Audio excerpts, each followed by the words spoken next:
à quelque chose dans cette soirée. J'en suis content. Merci.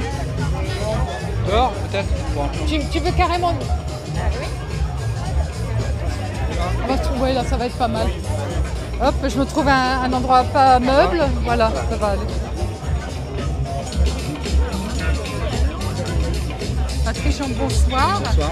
Ravi de vous voir ici à Biarritz. Et vous êtes le lauréat de cette 6e édition du prix Maison Rouge.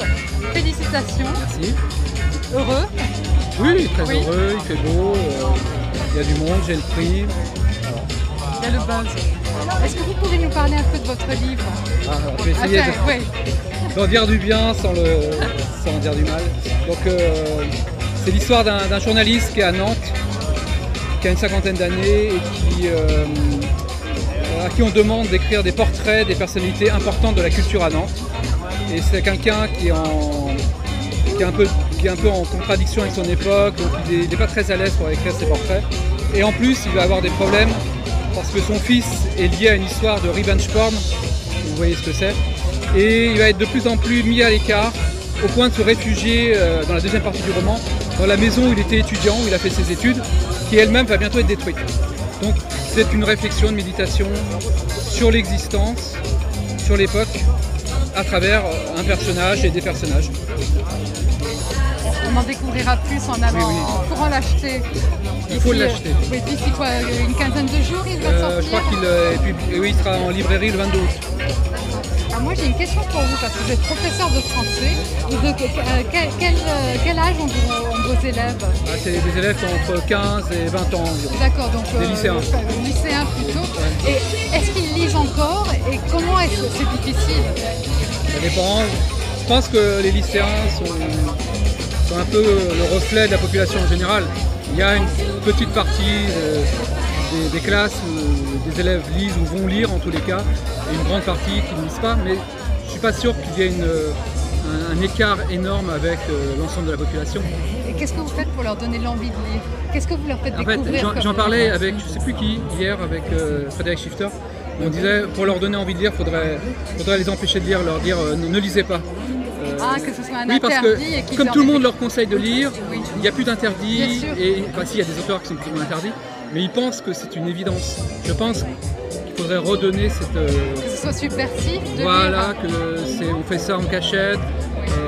Moi j'ai lu en cachette quand j'étais lycéen, quand j'étais adolescent. Les livres qu'on n'avait pas forcément le droit de lire, il y avait un parfum de soufre, et il faut qu'ils le comprennent ça. Mais bon, je fais tout. Je fais tout. Qu'est-ce que vous leur faites lire en classe?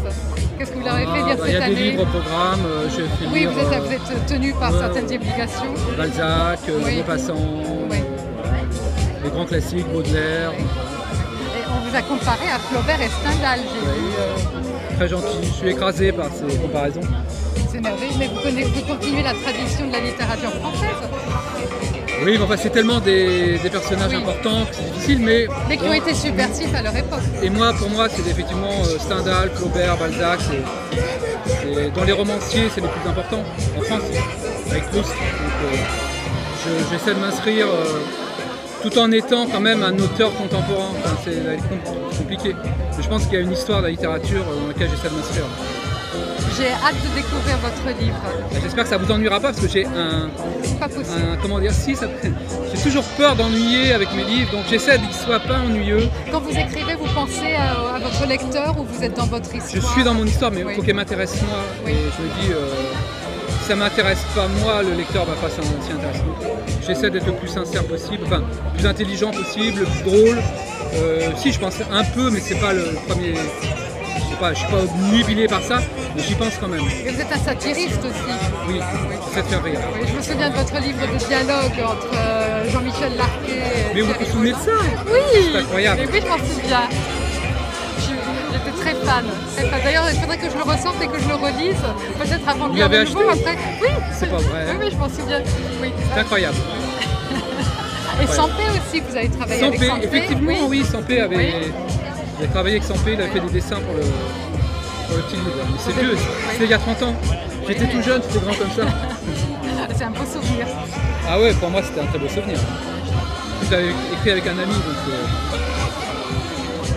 remercie beaucoup de nous avoir consacré ces quelques minutes. C'est moi qui vous remercie. Et maintenant, je vous souhaite de passer une soirée formidable sous le ciel, pour une fois pas trop voilé de Biarritz, et d'apprécier ce prix qui a été décerné, je pense, mérité, et j'espère que vous allez le savourer.